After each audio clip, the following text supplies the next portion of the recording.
The crew's blatant racism led them to call the police to arrest a black woman simply because of her shiny suitcase. But when the suitcase was opened, the horrifying truth inside left everyone in stunned silence. What was hidden? Why did an ordinary flight become the epicenter of outrage? Follow this shocking story, and don't forget to subscribe to the channel to discover more jaw-dropping tales. Camille Carter, a confident black woman, stepped into Pearson International Airport. She was dressed in a finely tailored black suit and elegant high heels, carrying a gleaming metal suitcase that reflected the fluorescent lights above. Her silver hair was neatly combed, highlighting the sophistication and composure of someone who had spent years working in high-pressure environments. Today, she was en route to Washington, D.C. to receive the Presidential Medal of Freedom, a prestigious award recognizing her immense contributions to national security. The atmosphere at the airport was bustling yet orderly, the announcements echoing through the air, mingling with the sound of rolling suitcases and passengers' chatter. Camille moved with a calm demeanor, drawing the attention of many around her, not just because of her striking appearance but also her manner of walking, confident, composed, and carrying an air of mystery. However, not all eyes were friendly. As Camille approached the security checkpoint, she encountered Sarah Johnson, a security officer with sharp eyes and a professional attitude. Sarah had previously experienced a troubling incident involving suspicious luggage, which had made her excessively cautious. When Sarah's gaze fell upon Camille's metal suitcase, a sense of suspicion flickered in her mind. Sarah checked Camille's documents, but her eyes never left the suitcase. Although there was nothing unusual about Camille's papers or behavior, Sarah couldn't shake her unease. After a brief moment of hesitation, she tersely radioed the security team, expressing her concerns about the suitcase. Despite having no concrete evidence, Sarah believed something was amiss. Camille, as usual, noticed the change in Sarah's gaze, but chose not to react. She was all too familiar with these moments, the scrutinizing looks, the unnervingly prolonged silence. She opted to ignore them, continuing toward the boarding gate with her characteristic composure. An unspoken tension began to build. While there were no overt signs, Sarah's suspicion had sown the seeds for a series of events that would alter the course of the flight. Camille's footsteps echoed on the tiled floor, blending with the hurried pace of airport life. But beneath the bustling surface, an undercurrent of turmoil was quietly taking shape.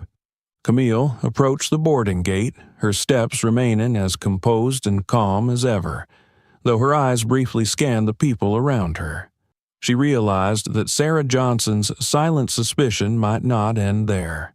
Even so, with years of experience in high-pressure situations, Camille maintained an unshaken exterior. On board the plane, the first-class cabin was a world apart, luxurious leather seats, soft lighting, and a tranquil atmosphere. Camille carefully placed her metal suitcase in the overhead compartment, her movements measured and precise, like someone accustomed to being the center of attention. Taking her seat, she glanced around the cabin, noticing the fleeting gazes of a few passengers but choosing to ignore them. Instead, she opened a small notebook and began jotting down ideas for her upcoming speech. At the back of the cabin, Diane Miller, the lead flight attendant, observed the passengers from a distance. A seasoned professional, Diane was known for her competence and strong sense of responsibility. Yet, deep inside, she carried a lingering unease. Incidents from previous flights had instilled in her an excessive vigilance, especially toward passengers she deemed unusual. Diane couldn't help but notice Camille. With her impeccable suit and gleaming metal suitcase, Camille didn't resemble the typical first-class passengers Diane was used to, familiar business people or ostentatiously wealthy travelers. There was something about Camille that unsettled Diane. While Camille's demeanor did not indicate danger, Diane couldn't shake the feeling that she was hiding something. As she passed Camille's seat, Diane deliberately smiled and asked, "Do you need any assistance?" Camille looked up, her calm eyes meeting Diane's, and replied softly, "No, thank you." Though the response was entirely polite, Camille's confident gaze made Diane feel as though she was being challenged. She returned to the cabin and caught the eye of Evan Smith, a younger colleague preparing to serve meals. Unable to conceal her unease, Diane shared her thoughts with Evan. "She's different. And that suitcase. Did you see it?" Evan, known for his level-headedness, raised an eyebrow but smiled. "Maybe it's just work equipment, Diane. First-class passengers bring all kinds of things. We can't judge them by their luggage." But Evan's reassurances did little to calm Diane's suspicions.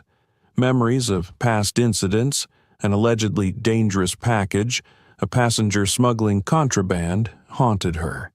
She thought to herself, "I can't just let it go. If something happens, I'll be the one responsible." Diane resolved to keep a closer watch on Camille. Each time she passed through the cabin, her gaze would unintentionally, or intentionally, linger on Camille. The tension began to ripple through the air. Not through words, but through fleeting glances and Diane's barely restrained breaths. Sitting in her seat, Camille was acutely aware of the scrutiny. Though her eyes remained fixed on her notebook, her years of experience in intelligence work had honed her ability to notice even the subtlest details. A sense of unease began to take root in Camille's mind, but she chose to remain silent. With each passing glance at Camille, Diane grew more perplexed. Camille's poise and confidence did nothing to ease Diane's worries. In fact, they only reinforced her certainty that the woman was concealing something. The seed of doubt took root, and Diane didn't realize that it would soon lead her to actions far beyond her duty. Diane continued to quietly observe Camille from a distance, each action of the woman seemingly adding to her unease. Every fleeting glance, every bow of Camille's head into her notebook was interpreted by Diane as a sign of calculation. The gleaming metal suitcase acted as a silent reminder, stirring in Diane a sense that she was facing something beyond her control. This feeling became even more pronounced as Diane passed by Camille's seat again. She smiled, attempting to maintain her professionalism but unable to hide her curiosity. "Do you need anything? Water or a snack?" Camille looked up, her gaze sharp yet calm, and replied politely, "No, thank you. I'm fine." The seemingly simple answer only deepened Diane's suspicion. She took a deep breath, trying to suppress her unease, but in her mind, every small detail became another reason to act. Diane returned to the cabin where Evan was arranging meal trays and shared her thoughts again. "Camille. There's something off about her, Evan. That suitcase. Don't you think it's strange? Who brings something like that and acts so coldly?" Evan, who had maintained a neutral stance from the beginning, paused and looked at Diane calmly. "Diane, she could just be on a business trip. First-class passengers often carry important items. Maybe she's a lawyer or a contractor. We shouldn't jump to conclusions." But Diane dismissed Evan's advice. She thought about past incidents, passengers with odd luggage, seemingly harmless situations that escalated into real threats. Her mind was haunted by the idea that if she let this go, it could lead to disaster. Meanwhile, Camille, still seated, was keenly aware of Diane's scrutiny. From the unnatural looks of the flight attendant to the unusual silence as they passed her, Camille could sense the growing suspicion. However, rather than reacting, she maintained her composure and focused on her notebook. Her years in intelligence had taught her how to handle situations like this. Silence was often the strongest weapon. Unable to contain herself any longer, Diane decided to act. She left the first-class cabin and headed to the cockpit, where Captain David Williams was piloting the flight. Knocking gently on the door, she entered when invited and spoke with a serious tone. "Captain, I think we have an issue. The woman in seat 2A is carrying a very unusual metal suitcase. I've spoken to her, but her responses make me very suspicious. I think we should report this." Captain Williams looked up, his expression stern. "We can't report a passenger based solely on personal feelings. Do you have any concrete evidence?" Diane hesitated but tried to hold firm to her argument. "She's too calm. The way she's guarding that suitcase, I feel like she's hiding something." Williams frowned, thinking for a moment before responding. "Diane, we have no right to disturb a passenger without reasonable cause. Wait until we land. If you still feel uneasy, you can report this to airport security.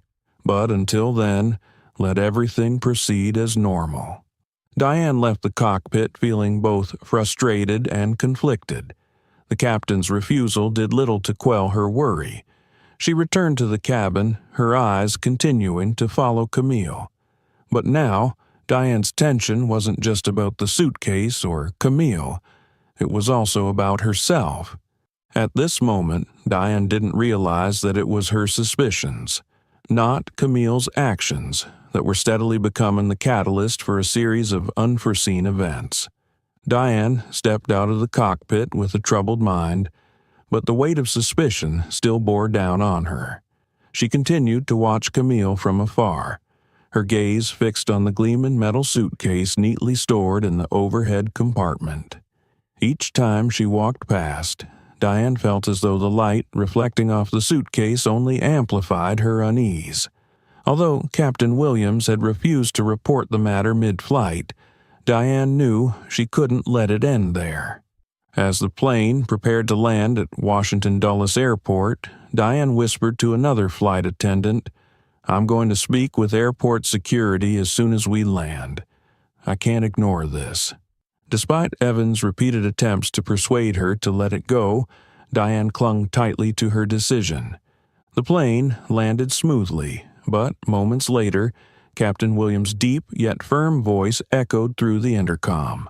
"Ladies and gentlemen, for security purposes, we ask all passengers to remain seated after landing.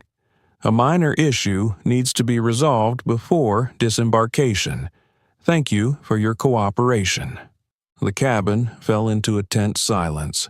Passengers began whispering to one another, trying to guess what was happening.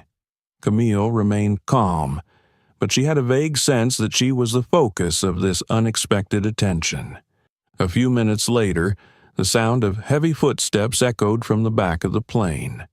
A group of uniformed police officers entered the cabin, their flashlights briefly flickering. One officer, with a commanding voice, announced, "Passenger in seat 2A, please stand up and follow us. We need to inspect your luggage." Camille slowly rose, her composed gaze sweeping across the cabin. The other passengers held their breath, their curious and anxious eyes fixed on her. Some whispered among themselves, voicing prejudiced assumptions. "Something is going on," a man murmured. "She looks unusual." Camille took a deep breath, steadying herself. She calmly retrieved the suitcase from the overhead compartment and followed the officers, her demeanor unshaken. In a small inspection room at the airport, Camille was instructed to place the suitcase on the table. The sterile neon lighting heightened the room's seriousness. The officers surrounded her, and Diane, summoned to confirm her suspicions, stood silently in the corner. Her palms were sweaty as she observed the proceedings. Though she had resolved to get to the bottom of the matter, Diane now began to doubt her actions. "Please, open the suitcase, ma'am," one officer requested, his voice devoid of emotion. Remaining calm, Camille gently keyed in the lock combination and opened the suitcase. The lid popped open to reveal a luxurious red velvet lining. Nestled within was the Presidential Medal of Freedom, sparkling under the lights. Beside it was a neatly placed certificate bearing the official seal and signature of the President of the United States. The room fell into stunned silence. The officers exchanged wide-eyed glances, speechless. One of them muttered under his breath, Is this real?" Camille looked at them, her voice calm but resolute. "Yes, this is the Presidential Medal of Freedom. I received it yesterday for my contributions to national security. And now, I would like to know why I've been treated as a threat." Diane's face went pale. Her eyes fixated on the medal before shifting to Camille. At that moment, she realized that every action she had taken since boarding the flight had been based on baseless assumptions. She was at a loss for words. An officer, his face flushed with embarrassment, stepped forward to apologize to Camille. "We deeply apologize for this inconvenience. We were simply following procedure." Camille cut him off, her voice quiet but sharp enough to command the room's attention. "No, you weren't simply following procedure. You acted on prejudice. And because of that, you didn't just humiliate me in front of a plane full of passengers. You disrupted my work. I hope you understand the gravity of your actions." Diane, feeling the weight of every word, lowered her head. At that moment, she knew her actions were not only a mistake, but had also deeply hurt someone who deserved nothing of the sort. Yet she also understood that simple apologies would never suffice. The atmosphere in the security room was heavy, as though every sound had been swallowed by the cold, sterile light of the neon bulbs. Camille stood upright, her gaze calm but sharp. She looked directly at the nearest officer, who was still visibly unsettled by the events that had just unfolded. "You've inspected my suitcase," Camille began, her voice low but commanding. "Now I want to hear the real reason why I was brought in here and humiliated in front of dozens of passengers on that plane." Diane pressed against the corner of the room and felt her body freeze. Camille's gaze swept over her. Not angry, but sharp as a blade, enough to make Diane lower her eyes. An officer hesitated before responding. "We were simply following a report from the crew. We didn't mean to." Camille raised her hand, cutting him off. "No, don't blame protocol. This isn't about this suitcase, nor about what I might have been carrying. This is about me, because of who I am." The room fell silent. Camille's words, though spoken softly, echoed powerfully within the cramped space. Diane swallowed hard, feeling the cold sweat trickle down her back. She knew Camille was right. From the moment she first saw Camille board the plane, Diane hadn't been able to suppress the preconceived thoughts she now couldn't bear to admit. "You." Camille turned to Diane, her voice steady but chilling in its calmness. "Do you know what it feels like to be scrutinized by others simply because of your appearance? Have you ever considered that your actions, your stares, your whispers, and your baseless report could harm someone?" Diane froze. Her eyes flickered with confusion, but no words escaped her lips. She felt the weight of Camille's words, as though a mirror had been placed before her, reflecting the biases she had long tried to justify. "You thought I was unusual, didn't you?" Camille continued, her gaze unwavering. "Because I didn't look like the first-class passengers you're used to seeing. But you never stopped to ask yourself if maybe I was here because I earned it. It wasn't the suitcase. It was me that made you uncomfortable, wasn't it?" Diane bit her lip, her hands clenched tightly at her sides. She dared not deny it, knowing it would only make things worse. At that moment, Diane felt as though all her previous thoughts were being laid bare with nowhere to hide. "Do you know what hurts the most?" Camille took a deep breath, her voice slow but laden with emotion. "It's that I've dealt with this my entire life, and I've learned to face it, but that doesn't mean it doesn't hurt. Every suspicious glance, every whispered word, they're all cuts to my dignity. Diane lowered her head, her voice trembling as she stammered, I didn't mean to. I just... Camille held her gaze on Diane for a long moment, her eyes seeming to pierce through every layer of defense Diane had built. You didn't mean to, Camille repeated, but that doesn't change the fact that you did. Intentions don't matter. Actions are what cause harm. Diane nodded slightly, her voice shaking.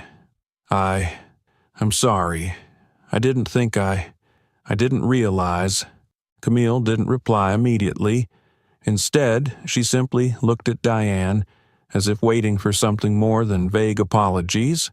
And then Diane understood. Camille wasn't looking for regret just to smooth over the situation. Camille needed Diane to grasp the weight of her actions. At that moment, Diane felt as though all her justifications had become meaningless. The biases she had avoided confronting were now laid bare. She knew an apology was a start, but it wasn't enough. Camille took a deep breath, her gaze softening but still resolute. An apology is a first step, she said.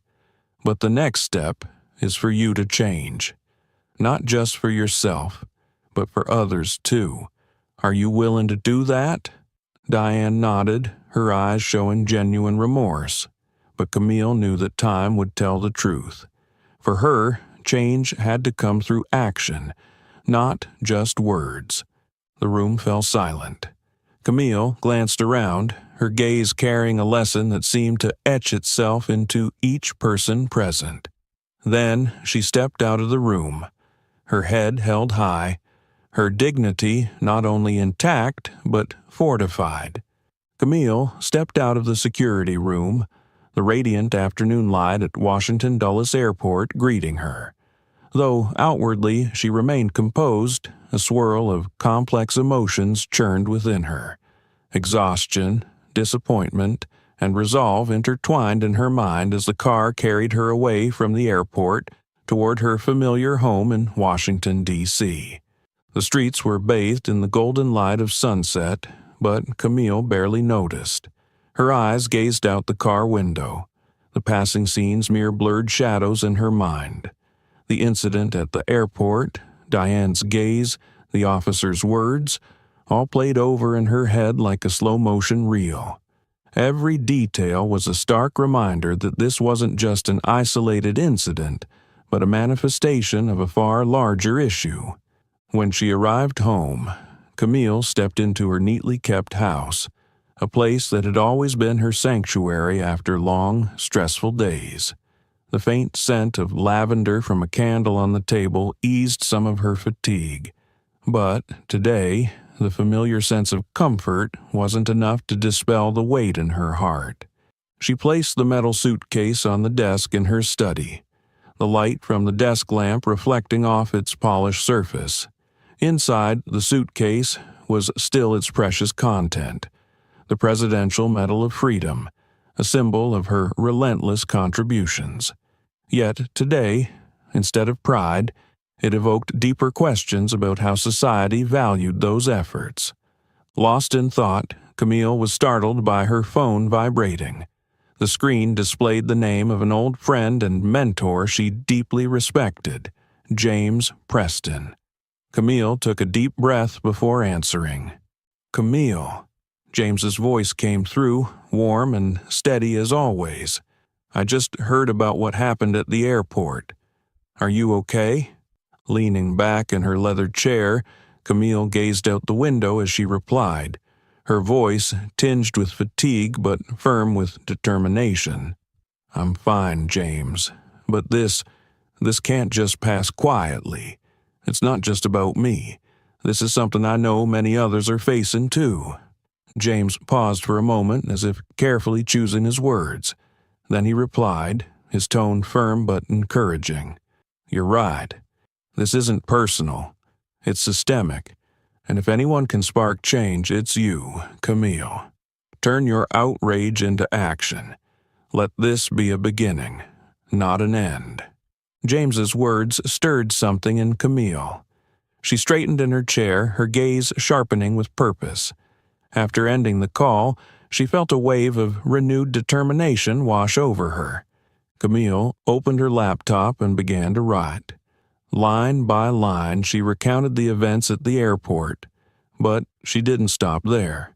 She delved into the systemic issues at play, from the biases passengers face to the gaps in the training of airline staff. Each paragraph became a precise critique, exposing the flaws that had led to the incident she had endured. She outlined concrete solutions. 1. Training on unconscious bias. Employees need not only to recognize biases, but to actively address and eliminate them. 2. Clear and transparent procedures. Security-related decisions should be based on concrete evidence, not personal intuition or prejudice. 3. Enhanced accountability. Incidents like these must be thoroughly investigated and addressed with appropriate measures. Camille wrote through the night, every sentence carrying the weight of the injustice she sought to rectify. When she finally finished, she read the report back, feeling a small but profound sense of relief. This wasn't just her voice, it was a voice for everyone who had ever been treated unfairly.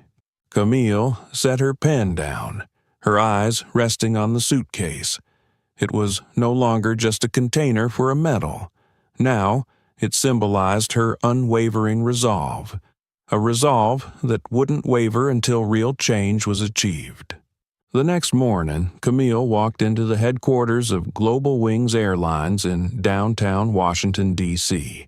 The modern building, with its glass facade reflecting the sunlight, exuded the power and pride of a major airline brand. But Camille refused to be impressed by its polished exterior. She entered with a single goal in mind, to demand justice, not just for herself, but for everyone who had ever been treated unfairly. The conference room was on the top floor of the building, offering a sweeping view of the city. Michael Harrison, the CEO of Global Wings, stood to shake Camille's hand as she entered. A middle-aged man with a well-groomed appearance, his polite tone didn't mask the defensiveness in his eyes. "Miss Carter, thank you for taking the time to come here," Harrison began as he sat down in the large leather chair across from Camille. "First, I want to express my deepest regret for what happened on our flight. This is not how Global Wings operates, and we sincerely apologize if you felt hurt." Camille observed him quietly for a few seconds, letting his apology hang in the air. Then she responded, her tone calm but commanding. "Mr. Harrison, your apology sounds sincere, but it doesn't address the problem. This isn't about me feeling hurt. This is a systemic issue. What happened on that flight is just a clear example of how unconscious bias has become embedded in this airline's operations."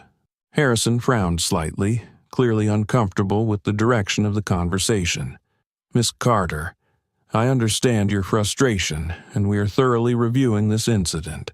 However, this was an isolated case and does not reflect our overall policies." Camille leaned forward, her gaze sharp. "Isolated?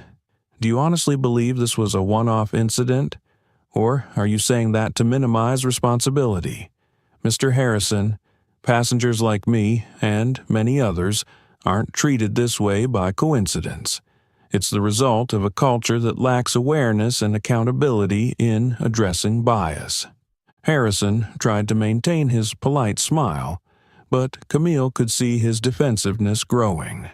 "Miss Carter, I assure you we will review our training protocols and implement necessary measures to prevent such incidents in the future." Camille shook her head, her voice firm. "No, Mr. Harrison, I'm not here to hear vague promises. I've prepared a list of steps your airline must take. We need action, not words." She pulled out the detailed report she had spent the previous night preparing and placed it on the table. Her voice was sharp as she outlined each point. 1. mandatory unconscious bias, training for all employees from flight attendants to senior leadership. 2. Clear and transparent internal monitoring processes to ensure similar issues are reported and handled transparently. 3. Increased accountability with specific penalties for discriminatory behavior. Harrison opened the document, his eyes scanning the pages, his expression growing more serious. Camille didn't give him time to react. You can choose to ignore this and wait for the public outrage to die down, she said, her gaze unwavering. But if you do, I'll ensure this story is shared far and wide. I have a platform, and I will use it to demand justice. Not just for myself, but for everyone your airline has wronged. Harrison looked up, clearly feeling the pressure emanating from Camille. Miss Carter, I understand what you're saying. We will seriously consider your proposals, but change cannot happen overnight. Camille leaned back in her chair, her gaze still piercing. Change is never easy, Mr. Harrison. But if you don't act now, the cost will be far greater later. The meeting ended in a tense atmosphere, but it was clear Camille had left a lasting impact. As she walked out of the building, she knew this was only the beginning. The fight to change a system deeply rooted in prejudice would not be easy, but Camille had no intention of backing down. Camille stepped out of the Global Wings headquarters with resolute steps. Although the meeting with CEO Harrison hadn't yielded immediate commitments, she knew she had planted the seeds of change. But she also understood that a much larger battle awaited, one that went beyond a single airline reaching across the entire nation. A few days later, Camille received a call from the office of Senator Michael Hargrave, a prominent politician known for his unwavering dedication to protecting the rights of citizens.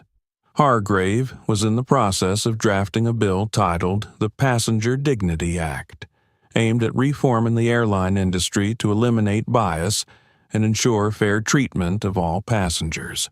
When Camille entered Hargrave's office on Capitol Hill, she was struck by the space's commanding presence, adorned with historical photographs and important documents.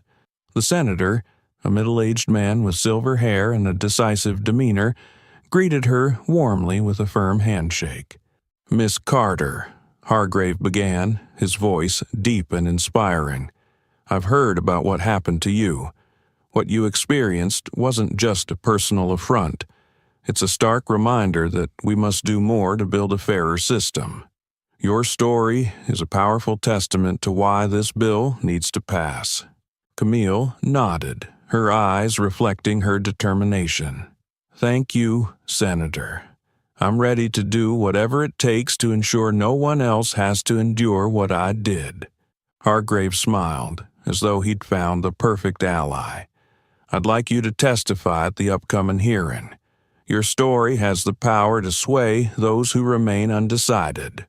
On the day of the hearing, Camille entered the congressional hearing room, carrying her familiar metal suitcase. The room was packed with people, from senators and reporters to representatives from the airline industry. The atmosphere was tense, yet filled with anticipation. Camera flashes lit up as Camille made her way to the witness stand, all eyes following her every move. Senator Hargrave opened the hearing with a powerful speech. "Today, we're not just discussing a piece of legislation. We're discussing dignity, how we treat one another on flights where the trust and safety of passengers are placed in the hands of airlines. But what happens when that trust is betrayed by bias?" Then it was Camille's turn. She stood, her gaze sweeping across the room before she began speaking. Her voice was strong, carrying a blend of resolve and emotion. "Honorable Senators, I stand before you today not just as a passenger, but as a representative for all those who have been unfairly treated for reasons beyond their control, their skin color, gender, or appearance." She recounted the incident on the flight in vivid detail, from Diane's scrutinizing gaze and the silent judgment of other passengers to the moment the suitcase was opened. She paused, allowing her words to sink into the minds of those listening. "This isn't just my story," she continued, her voice catching slightly. "This is the story of thousands who have been misjudged simply because they didn't fit a mold. And if we don't act, these stories will continue." The room fell silent. No one dared to speak. Camille looked directly at the senators, finishing with a powerful plea. "We have an opportunity to create change, not just in a system, but in how we see and treat one another. Don't let this opportunity slip away."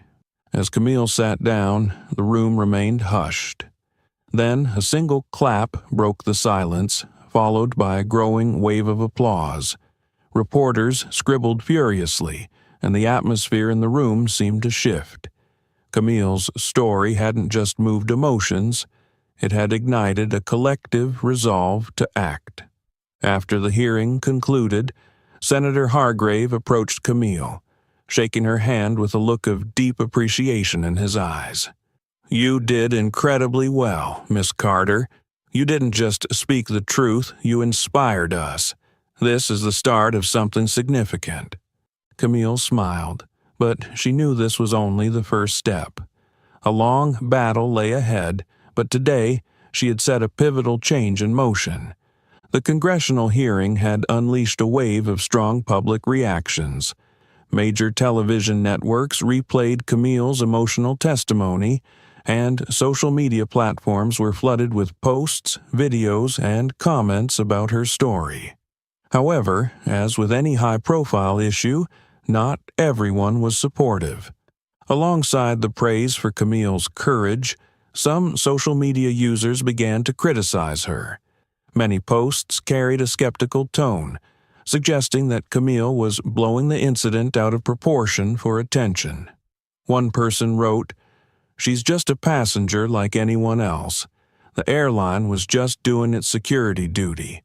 Why is she making such a big deal out of it?" Another, harsher tweet read, "This was just a minor incident. Why turn it into a national issue?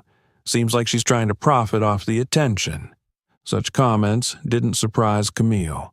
She was all too familiar with being misunderstood and misjudged, but that didn't make them any less disheartening. Sitting in her tidy home office, she read through the responses on her laptop, both positive and negative. Every piece of criticism served as a reminder of the biases she was working so hard to challenge. However, interspersed among the critiques were countless messages of support. Many people shared similar stories of being treated unfairly while traveling. One woman wrote, "I was once asked to have my luggage thoroughly searched just because I didn't look like a first-class passenger. Thank you, Camille Carter, for speaking the truth for all of us." Camille took a deep breath, drawing strength from the support of those she was representing. Yet she knew she couldn't shift public opinion alone. Something more significant needed to happen, a stronger catalyst for change. One morning, Camille received a notification in her email inbox. The subject line was simple: "You might want to see this article." Attached was a link to a social media post by a passenger who had been on the same fateful flight. The post began with an introduction. "I was one of the passengers on that flight. I witnessed everything, and it's time I spoke up." The author, a young entrepreneur named Marcus Allen, recounted the incident in detail. He described how Diane had been watching Camille from the moment she boarded, how her eyes never left the suitcase, and the unnecessary tension she created. Camille Carter did nothing wrong.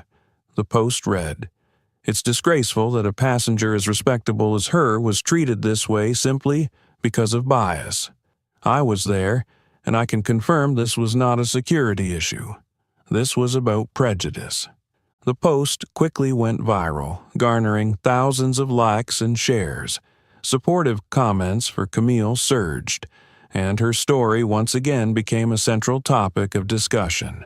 One person wrote, "It's great to have a witness speak out. This only proves that Camille Carter was right." Marcus Allen's account not only increased public pressure, but also put Global Wings Airlines in a tougher position.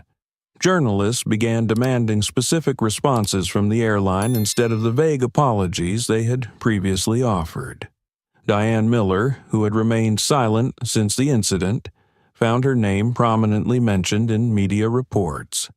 Reading Marcus's post and the positive reactions it sparked, Camille felt as though she was no longer fighting this battle alone. She sent a message to Marcus. "Your words carry more power than you realize. Thank you for standing up for justice." Camille's story had now grown beyond her personal experience. It had become a symbol of a broader struggle, far exceeding a single flight. She understood that all eyes were now on her, and she was determined not to let anyone down. The fight continued, and she was ready for whatever challenges lay ahead.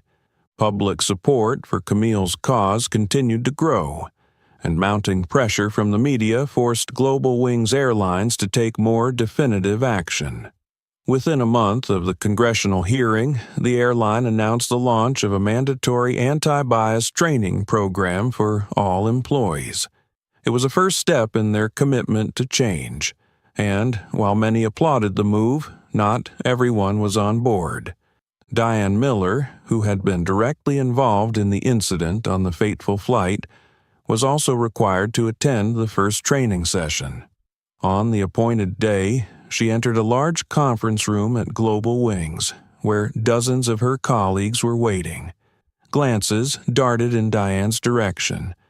Some sympathetic, others curious. But Diane felt the full weight of what lay ahead. The session leader, a social psychologist, began with a question. How many of you have ever made a decision based on your first impression of someone? A few hesitant hands went up, and after a moment's pause, Diane raised hers too. The facilitator continued.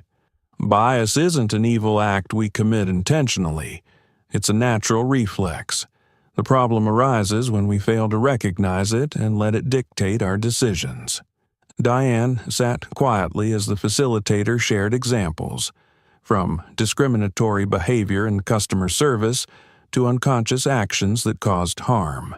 What truly shook Diane, however, was when the facilitator referenced Camille Carter's case, not by name, but in a way that drew inspiration from the recent incident. Imagine, the facilitator said, a first-class passenger. She's confident and composed, but you doubt her, not because of her actions, but because she doesn't look like what you're used to. What do you think? What do you do? The words hit Diane like a jolt.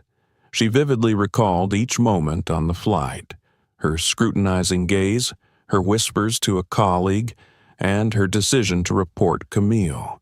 Sitting there now, she realized her actions weren't just mistakes. They were rooted in biases she had never confronted. By the end of the training, Diane left the room with a profound sense of remorse and determination. She knew she couldn't change the past, but she could learn from it. As Global Wings took its first steps toward improving corporate culture, not all airlines embraced such changes. Some industry leaders, particularly from smaller carriers, began to push back against the proposed Passenger Dignity Act. They argued that reforms like training and monitoring would be costly and burdensome. In a closed-door meeting with lawmakers and airline representatives, an executive from a major regional airline voiced his concerns. We're not against fairness, but let's be realistic. These training programs and oversight measures will cost millions.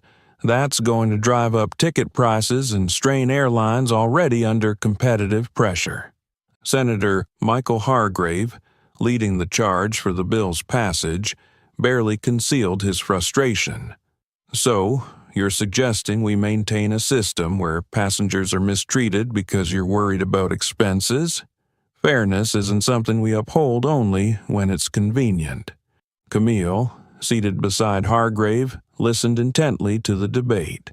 When asked for her opinion, she stood, her voice measured but powerful. What we're discussing isn't just about costs, it's about dignity and responsibility. If we value profits over fairness, we fail in our role as leaders. And if the airline industry doesn't change, passengers like me and thousands of others will continue to suffer. Her statement left the room silent for a few moments. But the quiet didn't last long. Some leaders persisted in their opposition, arguing that the proposed reforms were impractical. Hargrave and Camille both knew the fight ahead would be long and fraught with challenges. Despite the resistance, their efforts began to bear fruit. Under increasing public pressure, several other airlines announced plans to implement reforms similar to those of global wings. Yet Camille understood this was only the beginning. Real change required more than promises. It demanded concrete and lasting action.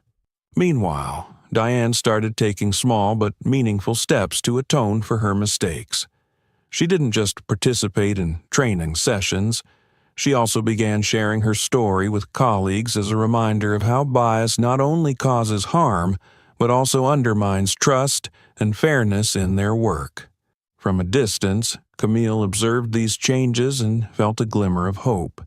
But she knew that fulfilling her mission would require continued effort, not just within the airline industry, but also against the entrenched attitudes that stood in the way of progress. After months of reform and effort, the aviation industry began to see positive changes. Major airlines hosted workshops to raise awareness about unconscious bias, involving employees, leadership, and experts. One of the most significant events was the National Conference on Equity and Respect in Air Travel, where Camille Carter was invited as the keynote speaker. The conference took place in a grand auditorium under dazzling lights, with hundreds of attendees closely following the presentations. Camille, exuding confidence and speaking with a calm yet commanding tone, captivated the audience as she shared her story and emphasized the importance of fair treatment. Following Camille's presentation, the event's moderator made an unexpected announcement. "We have someone who would like to share a few words.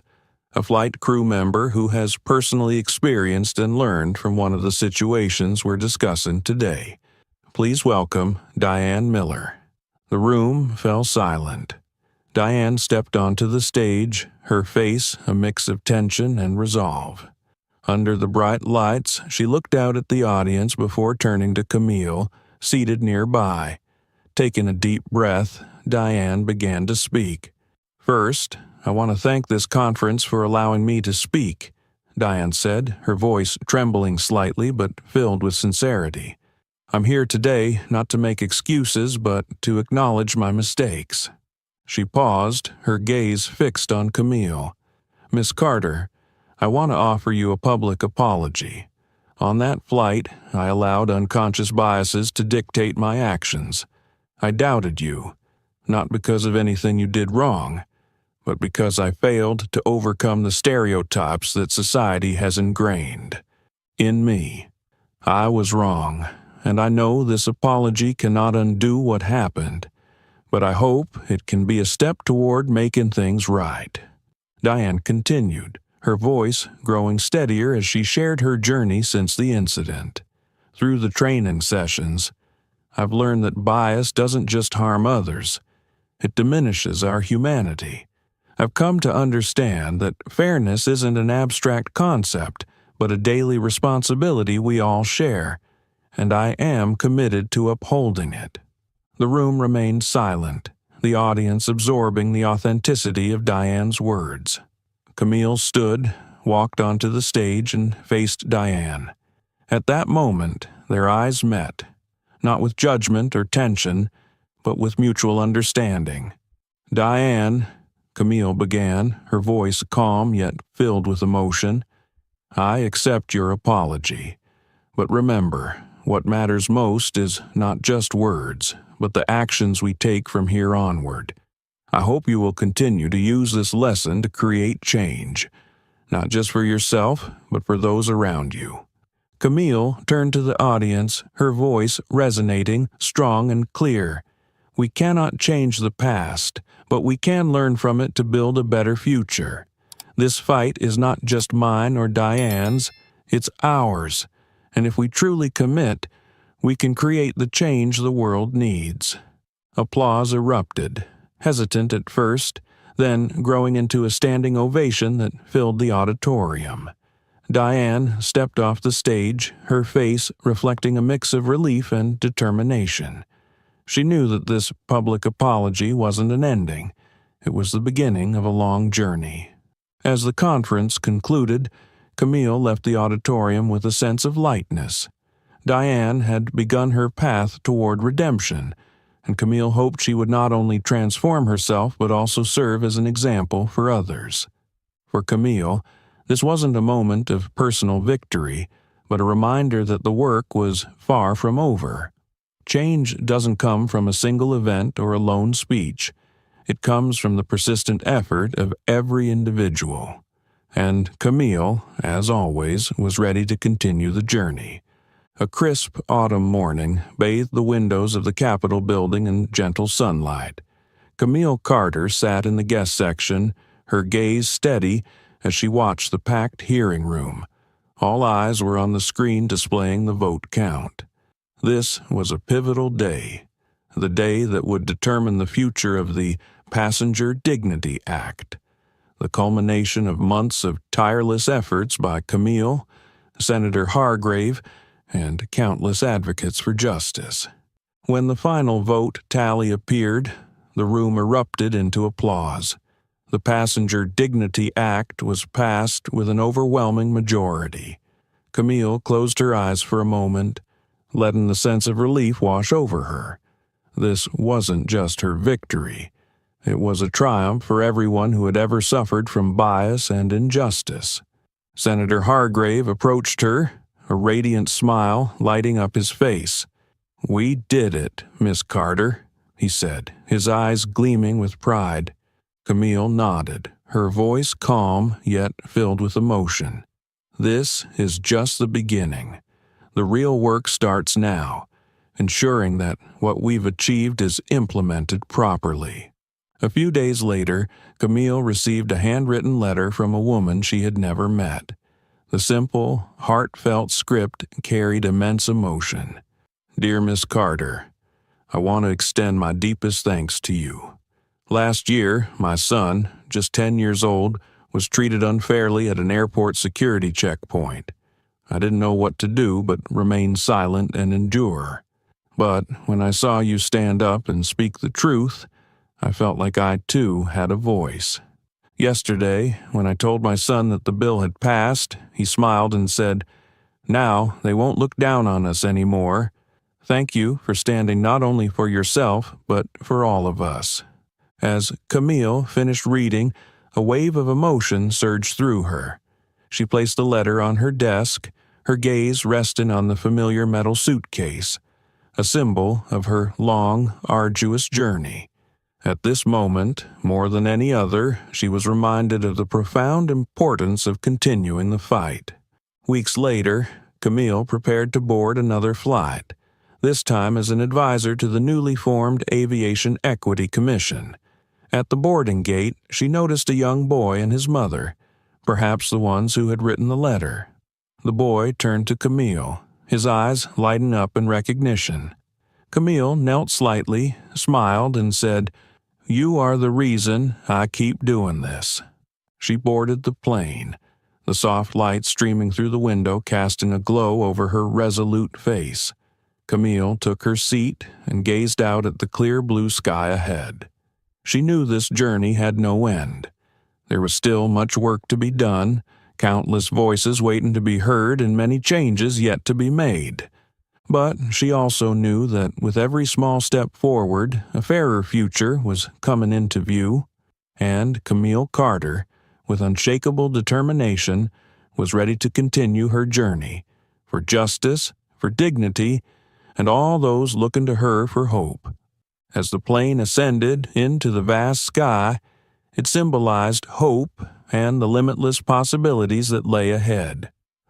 Camille Carter's story is not just one of personal triumph, but a beacon of courage and perseverance in the fight for justice. What do you think of Camille's actions? If you've ever faced injustice, how would you handle it? Share your thoughts in the comments below. We'd love to hear your story. Don't forget to like, share, and subscribe for more meaningful and inspiring stories. Together, let's spread the message of fairness and respect.